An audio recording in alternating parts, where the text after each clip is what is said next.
സാഹിത്യവേദി.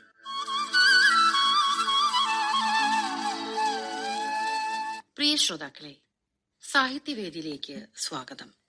ഇന്നും ശ്രീകുമാർ ശ്രീ എഴുതി അവതരിപ്പിക്കുന്ന കഥയുമാണ് ഉൾപ്പെടുത്തിയിരിക്കുന്നത്. ശ്രീ എഴുതി അവതരിപ്പിക്കുന്ന കഥയാണ് ഉണ്ടിയപ്പൻ. Accused ready to comply with any stringent condition prescribed by Honorable Court. My Lord, please I request to grant bail considering his education and future life. ചെറിയ കേസാണ്, ജാമ്യം അനുവദിക്കപ്പെടാവുന്നത്. എന്നാലും സ്വതസിദ്ധമായ ശൈലിയിൽ പറഞ്ഞു കഴിഞ്ഞിട്ട് കോടതിയെ വണങ്ങി പുറത്തു കടന്നു. ഇന്നിനി കഴിഞ്ഞു. മറ്റു ബെഞ്ചുകളിലെ അത്യാവശ്യങ്ങൾ ഉള്ളതിനാലാണ് ഈ ബെയിൽ ആപ്ലിക്കേഷൻ ജൂനിയറിനെ കൊണ്ട് അപേക്ഷ പറഞ്ഞ് ആഫ്റ്റർനൂൺ സെഷനിലേക്ക് പോസ്റ്റ് ചെയ്യിച്ചത്. ഓഫീസിലേക്ക് നടക്കവെയാണ് മൊബൈൽ പലതവണ വൈബ്രേറ്റ് ചെയ്ത കാര്യം ഓർമ്മിച്ചത്. നോക്കിയപ്പോൾ ഭാര്യയാണ്. 6 തവണ വിളിച്ചിരിക്കുന്നു. വാട്സാപ്പിലുമുണ്ട് മെസ്സേജ്. ഉണ്ടിയപ്പൻ മരിച്ചുപോയി. ഇപ്പോൾ 3 മണിക്ക്. മെസ്സേജ് വായിച്ച് ഒരു നിമിഷം നിന്നുപോയി. പിന്നെ വീട്ടിലേക്ക് വിളിച്ചു. ഉച്ചയ്ക്ക് ഊണ് കഴിച്ച് പതിവ് പോലെ സിറ്റൗട്ടിലെ തറയിൽ വിശ്രമിച്ചതാണ്. 3 മണിക്ക് എണീറ്റ് വെള്ളം ചോദിച്ചു. അടുക്കളയിൽ നിന്ന് എടുത്തുകൊണ്ട് വന്നപ്പോഴേക്കും ഹാർട്ട് അറ്റാക്ക് ആണെന്ന് പറയുന്നു. എല്ലാവരും വന്നിരിക്കുന്നു. രാഘവൻ മാമൻ വേണ്ടതൊക്കെ ചെയ്യുന്നുണ്ട്. ഇന്ന് തന്നെ ആകാമെന്ന്. സമാധാനത്തിൽ വന്നാൽ മതിയാകും, അവൾ പറഞ്ഞു കഴിഞ്ഞു. രാഘവൻ മാമൻ അവളുടെ വകയിലൊരു ബന്ധു, കരപ്രമാണി കൂടിയാണ്. കാര്യങ്ങൾ നടക്കട്ടെ, ഞാൻ വന്നിട്ട് സംസ്കാരം മതി. മറുപടി കേട്ട് അവൾ സംശയിച്ച പോലെ ചോദിച്ചു, ഇനിയിപ്പോ അവിടുന്ന് ഇറങ്ങിയാൽ എപ്പോഴാ? ഇന്നിനി ഇവിടെ എല്ലാരും ഉണ്ടല്ലോ, പതിയെ വന്നാൽ മതിയല്ലോ. കാവിലെ വിളക്ക് തെളിക്കും മുമ്പ് ചിത കളിക്കാമെന്ന് രാഘവൻ മാമൻ പറയുന്നു. മറുപടി അവളോട് പറഞ്ഞിട്ട് കാര്യമില്ല. ഫോൺ കട്ട് ചെയ്ത് രാഘവൻ മാമനെ വിളിച്ചു. ആരെന്ത് പറയുന്നു എന്നതല്ല വിഷയം. ഞാൻ ഇപ്പോൾ തിരിക്കുന്നു. എപ്പോഴായാലും ഞാൻ എത്തിയിട്ട് മതി സംസ്കാരം. നാളെ പകൽ ഒരു മൊബൈൽ മോർച്ചറി കൂടി അറേഞ്ച് ചെയ്യണം. ബാക്കി ഞാൻ വന്നിട്ട്. രാഘവൻ മാമന്റെ മറുപടിക്ക് നിൽക്കാതെ ഫോൺ വച്ചു. ഓഫീസ് ജൂനിയേഴ്സിനെ ഏൽപ്പിച്ച് കാറിൽ കയറി. ഉണ്ടിയപ്പൻ മരിച്ചിരിക്കുന്നു. 4.5 അടിയിലെ കരിവീട്ടി ദേഹം, കറുകറുത്ത ഉടലിലെ കുറുകി വളഞ്ഞ കൈകാലുകളും വട്ടമുഖത്ത് ഇരുവശങ്ങളിലേക്ക് തിരിഞ്ഞ് 2 വലിയ കോങ്കണ്ണുകളും, കമ്പി ചുരുട്ടിയ പോലുള്ള കുറുകിയ മുടി, ഓടുന്ന പോലെ അല്ലെങ്കിൽ നടക്കാൻ അറിയാത്തവനെ പോലൊരു ശരീരം. 70 കഴിഞ്ഞിട്ടുണ്ടാകും. അവളെ പെണ്ണു കാണലിന് ചെന്നപ്പോഴാണ് ആദ്യമായി കണ്ടത്. വക്കീലദ്യം കോട്ട് കൊണ്ട് വന്നിട്ടില്ലേ, കണ്ടിട്ടില്ലേ?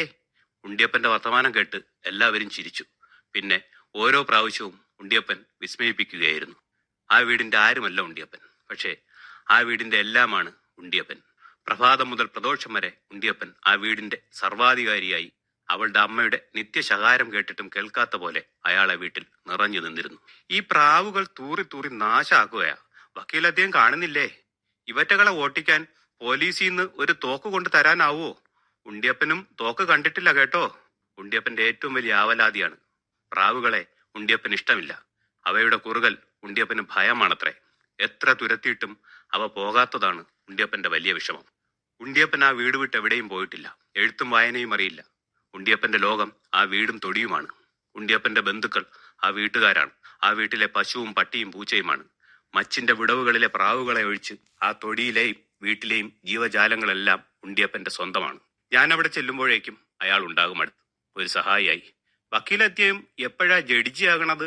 കള്ളന്മാരും കൊലപാതകളും വരുമ്പോ ഓരുടെ കയ്യിൽ വലിയ പിച്ചാത്തി ഉണ്ടാവുമോ? ദേ ഇത്രയും നീളമുള്ളത്. ഉണ്ടിയപ്പൻ കൈമടക്ക് വരെ അളവ് കാണി. വക്കീലദ്യം ഒരു ദിവസം കോട്ടിട്ടേച്ച് വരണം, ഉണ്ടിയപ്പന് കാണാനാ.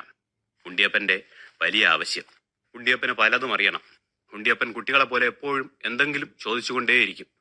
മുഷിപ്പ് പ്രകടിപ്പിക്കാത്തത് കൊണ്ടാവും തിരികെ പോരും വരെ ഉണ്ടിയപ്പൻ തന്നെ ചുറ്റിപ്പറ്റി നിൽക്കുന്നത്. ആദ്യകാലത്ത് ഉണ്ടിയപ്പനോട് പ്രത്യേക അടുപ്പമൊന്നും തോന്നിയിരുന്നില്ല. അയാളുടെ ഇടപഴകൽ അലോസരം തോന്നിച്ചിരുന്നു. കരപ്രമാണിയായ അവളുടെ അച്ഛന്റെ വീഴ്ചയാണ് പല കാരണങ്ങളുടെയും ഹേതു. ഒരുപക്ഷെ മറ്റാർക്കും അറിയാത്ത വലിയ കാരണങ്ങളുടെ ഹേതു. കൃത്യം 12 വർഷം മുമ്പാണത്. പക്ഷാഘാതം മൂലം തറവാടിന്റെയും ഗ്രാമത്തിന്റെയും നെടുംതൂണായ അവളുടെ അച്ഛന്റെ വീഴ്ച. ഒന്നുമില്ല ഇനി ഒന്നും ചെയ്യാനുമില്ല. Physiotherapy should be continued. അല്ലെങ്കിൽ ഒരു നല്ല നാടൻ വൈദ്യസേവനം, തൈലവും ഉഴിച്ചിലുമൊക്കെ ആവാം. Miracle can happen. Age is an issue. Doctor പറഞ്ഞു തീർന്നു. മരുമകൻ എന്ന നിലയിൽ ആ തറവാടിൽ നിന്ന് മാറി നിൽക്കാനാകാത്ത സമയം. ആശുപത്രിവാസം കഴിഞ്ഞ പത്മനാഭക്കുറുപ്പ് മകൻ, വലിയ വീട്ടുകാരനവർ, ഭാസുരാങ്കൻ എന്ന വലിയ ശരീരം വീടിന്റെ അകത്തെ വലിയ കരിവീട്ടിക്കട്ടിലിന് സ്ഥിരം കൂട്ടായി മാറി. അദ്ദേഹത്തിന്റെ അവസാനം വരെ ഇടതു കൈ ചെറുതായി ചലിപ്പിക്കാനാകും. അസ്പഷ്ടമായ സംസാരവും. ഒരു പഞ്ചായത്തിന്റെ പ്രഥമ പൗരനായിരുന്നു കഴിഞ്ഞ 26 വർഷങ്ങൾ. ഇന്ന് ഒന്നുമല്ലാതെ ഒരു തറവാടിന് പോയിട്ട് 4 ചുവരുകൾക്ക് കൂടി അധിപനല്ലാതെ ദിവസങ്ങൾ മാറ്റമില്ലാതെ വന്നുപോയി. വലിയ വീട്ടിലെ കാരണവർക്ക് മാറ്റങ്ങളൊന്നുമില്ലാതെ, അത്ഭുതങ്ങളില്ലാതെ കരിവീട്ടിക്കട്ടിലിന്റെ ഭാഗമായി മാറിയിരുന്നു. എല്ലാ ഒഴിവു ദിവസങ്ങളിലും തറവാട് സന്ദർശനം പതിവാക്കേണ്ടി വന്നു. ഒരു ദിവസം അകത്തെ മുറിയിൽ കയറിയപ്പോൾ ഉണ്ടിയപ്പൻ കാരണവരുടെ കാൽ തിരുമ്മിയിരിപ്പുണ്ട്, കട്ടിലിൽ തന്നെ. തന്നെ കണ്ട് ചിരിച്ചുകൊണ്ട് ഉണ്ടിയപ്പൻ എണീറ്റു. അയാളുടെ ഒരു കണ്ണ് തന്റെ മുഖത്തും മറുകണ്ണ് അമ്മാവന്റെ മുഖത്തുമാണ്. തന്റെ മുഖത്തിന്റെ നീരസവും അമ്മാവന്റെ പുറത്തു പോകാനുള്ള നോട്ടം കൊണ്ടുള്ള നിർദ്ദേശവും അയാൾക്ക് ഒരേ സമയം ലഭ്യമാകുന്നുണ്ടാകും. രണ്ടു ഭാഗത്തേക്ക് ദൃഷ്ടി തിരിഞ്ഞുപോയി. കോങ്കണ്ണാൽ. കോങ്കണ്ണ, കാക്കക്കറുമ്പ, കാക്കേനെ തിന്ന് കറുത്തവനെ എന്ന് കണ്ണുപൊത്തി കളിക്കുമ്പോൾ കുട്ടികൾ ഉണ്ടിയപ്പനെ കളിയാക്കുന്നത് സ്ഥിരം കേൾക്കാറുണ്ട്. എപ്പോഴും നശൂല മകത്ത് തന്നെ. ആര് വന്നാലും പോയാലും അവനെന്താ, ആവതുള്ളപ്പോഴേ എല്ലായിടവും അവന് സ്വാതന്ത്ര്യം കൊടുത്തിട്ടാ. ദേ കണ്ടില്ലേ, അതിനെങ്ങാനും തളർന്ന് കിടന്നാ മതിയായിരുന്നു. ശല്യം. അമ്മാവിയാണ്. ഉണ്ടിയപ്പൻ അകത്ത് കയറുന്നത് അവർക്ക് ഇഷ്ടമേ ഇല്ല. അയാൾ പുറത്തിറങ്ങി കുട്ടികളുടെ അടുത്തേക്ക് പോവുകയാണ്. പതിവ് പോലെ അസ്പഷ്ടമായ വാക്കുകളാൽ ചോദിച്ചവയ്ക്ക് മറുപടി പറഞ്ഞു. പിന്നെ പതിവിന് വിപരീതമായി അദ്ദേഹം ഏറെ സമയം മച്ചിലേക്ക് നോക്കിക്കിടന്നു. മച്ചിലെ തട്ടുപലകയ്ക്ക് താഴെ പലകവടുവിൽ പതുങ്ങിയിരിക്കുന്ന ഒരു ഗൗളി ചെറിയൊരു ഷഡ്പഥ ജീവിയെ തന്റെ നാവ് നീട്ടിപ്പിടിച്ചു. അതിന്റെ വായിൽ നിന്ന് വീണ തീരെ ചെറിയ 2 ചിറകുകൾ പതിയെ അദ്ദേഹത്തിന്റെ മുഖത്തിന് നേരെ പറന്നു വന്നത് കൈതട്ടി മാറ്റിയപ്പോഴാണ് കണ്ടത്. ആ കണ്ണുകൾ സജലങ്ങളായിരിക്കുന്നു. അദ്ദേഹത്തിന്റെ ഇടത് കൈപ്പത്തി പതിയെ പിടിച്ചു. ആവതില്ലാതെ ആ വിരലുകൾ തന്റെ കൈകളെ പരതി പിടിക്കുകയാണ്. എന്തോ പറയാനാണ്. എന്താ എന്താച്ചാ, എന്തു വേണം? അല്പനേരം മുഖത്ത് തന്നെ നോക്കി. പിന്നെ വിരലുകൾ ചുമരലമാരയിലേക്ക് ചൂണ്ടി. അസ്പഷ്ടമായ നിർദ്ദേശം മനസ്സിലായി. എണീറ്റ് അലമാര തുറന്നു പിടിച്ച് അദ്ദേഹത്തെ നോക്കി. അകത്തെ ചെറിയ അറ തുറക്കാനാണ് സംശ. കുഞ്ഞു താക്കോല് കൊണ്ട് അത് തുറന്നു. അകത്ത് നിറയെ പ്രമാണങ്ങളും രേഖകളുമാണ്. വിരലുകൾ എന്തോ തിരയുന്നത് പോലെ അദ്ദേഹം മടക്കി നിവർത്തിക്കൊണ്ടേയിരുന്നു. അതിനകത്ത് എന്തോ തിരയുകയാണ്. അദ്ദേഹം അകത്തെ രേഖകൾ ഓരോന്നായി പുറത്തെടുക്കുകയും തിരികെ വെക്കുകയും ചെയ്തു. ഒരു പഞ്ചായത്തിന്റെ പകുതിയോളം ഭൂമി സ്വന്തമായുണ്ട്. അവയുടെ പ്രമാണങ്ങളാണവ. ഒടുവിൽ ഏറ്റവും താഴെ ചെറിയ വെള്ളത്തുണിയിൽ പൊതിഞ്ഞ ഒരു രേഖ കയ്യിലെടുത്തപ്പോൾ ആ മുഖം തെളിഞ്ഞു. അതുമായി അടുത്തു ചെന്നു. ആ കൈകളിൽ പതിയെ സ്പർശിച്ചു. അദ്ദേഹം പൂർവാധികം ബലം പ്രയോഗിച്ച് തന്റെ കയ്യിൽ പിടിച്ച് മുഖത്ത് തന്നെ നോക്കുകയാണ്. എന്താ അച്ഛാ, ഇതെന്താ? അച്ഛൻ എന്താ ഇപ്പൊ പറയാനുള്ളത്? നിമിഷങ്ങൾ മൗനത്തിന് വിട്ടുകൊടുത്തു. പിന്നെ ആ രേഖ സൂക്ഷിക്കാൻ ഏൽപ്പിക്കുകയാണെന്നും ആരെയും കാട്ടരുതെന്നും അസ്പഷ്ടമായ വാക്കുകളിലൂടെയും ആംഗ്യങ്ങളിലൂടെയും പറഞ്ഞത് തലയാട്ടി സമ്മതിച്ചു. പിന്നെ പതിയെ ഉണ്ടിയപ്പൻ ഉണ്ടിയപ്പൻ എന്നും വെള്ളേടത്തപ്പൻ എന്നും ഒക്കെ അദ്ദേഹം പുലമ്പി. പിന്നെ ഒരു ദീർഘനിശ്വാസമുണ്ടായി. കണ്ണുകൾ അടച്ച് സമാധി പോലെ കിടക്കുമ്പോഴും അദ്ദേഹത്തിന്റെ കണ്ണുകളിൽ നിന്ന് 2 തുള്ളി കണ്ണുനീരൊഴുകി ചെവിക്ക് മുന്നിലൂടെ പടർന്നിറങ്ങുകയായിരുന്നു. പഴകിയ വെള്ളപ്പട്ട് വസ്ത്രത്തിനകത്തു നിന്നും ബീർഗമിച്ച ഗന്ധം ശ്വാസകോശത്തിൽ ചില അലോസരങ്ങൾ സൃഷ്ടിച്ചു. അല്പനേരം അതിനടുത്ത് നിന്ന് മാറി നിൽക്കേണ്ടി വന്നു ആ പൊടി ഗന്ധമൊന്നടങ്ങാൻ. മരിക്കുന്നതിന് ദിവസങ്ങൾക്ക് മുമ്പ് കാരണവർ തന്നെ ഏൽപ്പിച്ചതാണ് ഈ പൊതിക്കെട്ട്. തുറന്നു നോക്കാൻ സമയം കിട്ടിയിട്ടില്ല. മരണാനന്തര ചടങ്ങുകൾ കഴിഞ്ഞ് വീട്ടിലേക്ക് വന്നിട്ടും തുറന്നില്ല. എന്തിലും ജിജ്ഞാസ മണത്തും എത്തി നോക്കുന്ന ഭാര്യയുടെ മുന്നിൽ വെച്ച് തുറക്കാൻ മടിച്ചാണ് ഓഫീസിലേക്ക് എടുത്തത്. അന്നാണ് സമയം കിട്ടുന്നത്. പൊതിക്കെട്ടിനകത്തെ പഴകി ദ്രവിച്ച ഒരു പ്രമാണം. നിലവിൽ നാട്ടുനടപ്പിലില്ലാത്ത സ്റ്റാമ്പ് പേപ്പറിൽ വടിവൊത്ത പഴയ ലിപിയിലൊരു ഭൂമി കൈമാറ്റ രേഖകൾ. കൊല്ലവർഷവും ആണ്ടുമാസവും കൃത്യം എഴുതി ചേർത്ത രേഖകൾ പണിപ്പെട്ട് വായിക്കും തോറും തല വെരുക്കുന്നത് പോലെ തോന്നി. വായിച്ചു മനസ്സിലാക്കി ആ പ്രമാണത്തിന്റെ ഉള്ളടക്കത്തിൽ നിന്ന് മനസ്സിലേക്ക് ഉണ്ടിയപ്പന്റെ ചരിതം പോന്തി വന്നു. വെള്ളോട്ടപ്പൻ എന്ന കരപ്രമാണി, മന്ദബുദ്ധിയും ജന്മന വികൃത ശരീരമുള്ളവനുമായ ദിനകരൻ എന്ന നാമമുള്ള ഉണ്ടിയപ്പന് വിളിപ്പേരുള്ള 8 വയസ്സുകാരൻ ഏക മകന്റെ പേർക്ക് ഇക്കണ്ട സ്വത്ത് മുഴുവനും എഴുതി വെച്ച് മകനെ പരിപാലിക്കാൻ കരക്കാരനും വെള്ളോട്ടപ്പന്റെ ചാർച്ചക്കാരനുമായ പത്മനാഭക്കുറുപ്പ് മകൻ ഭാസുരാങ്കനെ ചുമതലക്കാരനാക്കിയ ചരിതം. വലിയ വീട്ടുകാരനവർ വെള്ളോട്ടപ്പൻ എന്തുകൊണ്ടോ മകൻ ഒരു മന്ദബുദ്ധിയും വികല ശരീരക്കാരനുമാണെന്നുള്ള സത്യം പ്രമാണത്തിൽ മറച്ചു വെച്ചിരിക്കുന്നു. ഉണ്ടിയപ്പൻ എന്ന ദിനകരന്റെ വിധി. 18 തികഞ്ഞ കാലം മുതൽ കാലാകാലങ്ങളിൽ ഉണ്ടിയപ്പൻ എന്ന ദിനകരൻ അവസാന തുണ്ട് ഭൂമി വരെ പത്മനാഭക്കുറുപ്പ് മകൻ ഭാസുരാങ്കന്റെ പേർക്ക് വിലയർത്ഥം വാങ്ങി വിട്ടൊഴിഞ്ഞതിന്റെ രേഖകൾ. ചില സത്യങ്ങൾ. ഓരോ പ്രമാണം ചമയ്ക്കലിനുമപ്പുറം പത്മനാഭക്കുറുപ്പ് മകൻ ഭാസുരാങ്കൻ എന്ന തന്റെ ഭാര്യ പിതാവ് വലിയ വീട്ടുകാരനവരായി സ്ഥാനമുറപ്പിച്ചിരിക്കുന്നു. സ്ഥാനമൊഴിഞ്ഞ ചക്രവർത്തിയുടെ കഥ പിന്നെ ആരും തിരക്കാറില്ല. പക്ഷേ ഒരു വക്കീലിന്റെ ജിജ്ഞാസ അടക്കി നിർത്താനായില്ല. ഗോപ്യമായി തന്നെ ആ നാട്ടിൽ തിരക്കി. പഴങ്കഥ അറിവുള്ളവർ ചുരുക്കം ചില അടിയാന്മാരായിരുന്നു വൃദ്ധജനം. വലിയ വീട്ടുകാരനവരുടെ ആശ്രിതർ. വലിയ വീട്ടുകാരനവരുടെ ദക്ഷിണാശക്തിക്കും അധികാരത്തിനും മുന്നിൽ എല്ലാം മറന്നു കളയാൻ മാത്രം ത്രാണി കുറഞ്ഞ പാവങ്ങൾ. എന്നാലും ഒന്നറിയാനായി.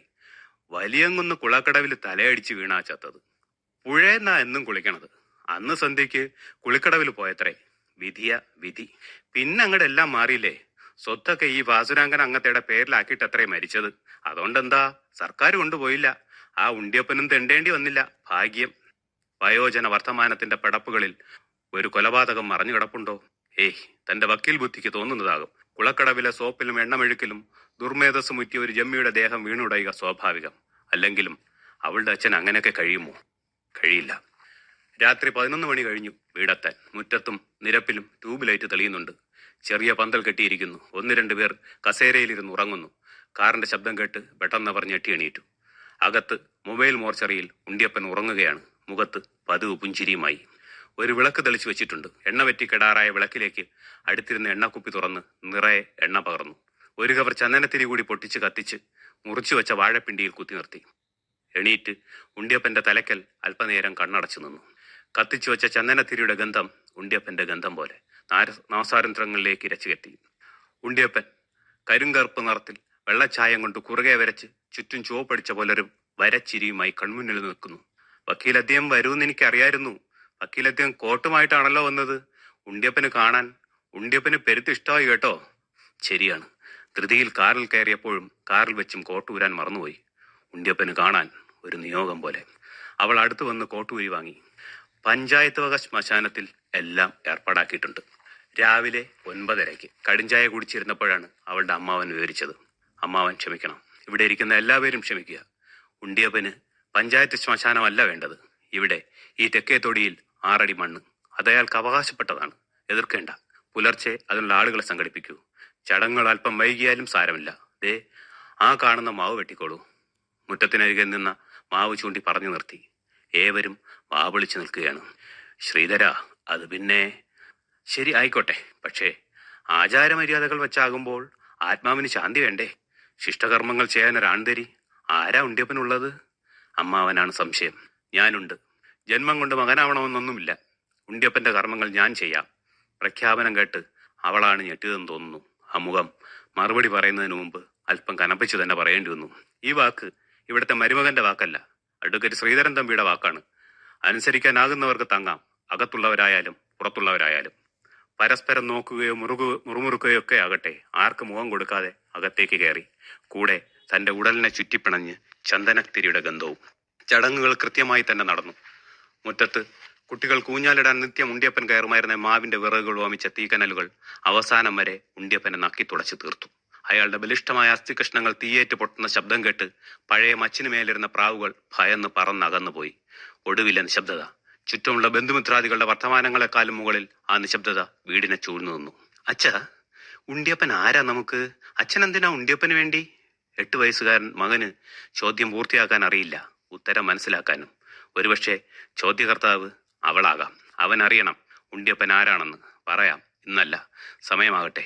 അവനുള്ള ഉത്തരങ്ങൾ വെളുത്ത പട്ടുതുണിയിൽ പൊതിഞ്ഞ ഒരു പിടി കടലാസുകളായി ഭദ്രമായിരിപ്പുണ്ട്.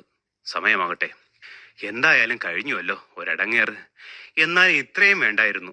അവൾ പതിയെ പുലമ്പുന്ന കേട്ടാണ് പുറത്തേക്കിറങ്ങിയത്. തീയണഞ്ഞ പട്ടടയ്ക്കുമേൽ ആരോ 2 തെങ്ങോല വെട്ടി നിരത്തിയിരിക്കുന്നു. പുറം വരാന്തയിൽ ഉണ്ണിയപ്പൻ പതിവായി ഉച്ചയുറക്കത്തിന് കിടക്കാറുള്ള ഗ്രാനൈറ്റ് പാകിയ തറയിൽ ഒരു കുറുകിയ കരിവീട്ടി ദേഹത്തിന്റെ അടയാളം അപ്പോഴും മായാതെ കിടന്നു. അതിലേക്ക് മുറ്റത്തെ മന്ദാരച്ചില്ലയിൽ നിന്ന് കാറ്റേറ്റൊരു പൂ അടർന്നു വീണു.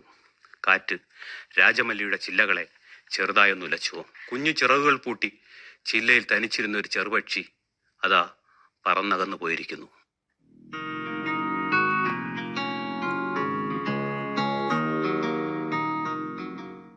ഉണ്ടിയപ്പൻ ശ്രീകുമാർ ശ്രീ എഴുതി അവതരിപ്പിച്ച കഥയാണ് കേട്ടത്. സാഹിത്യവേദി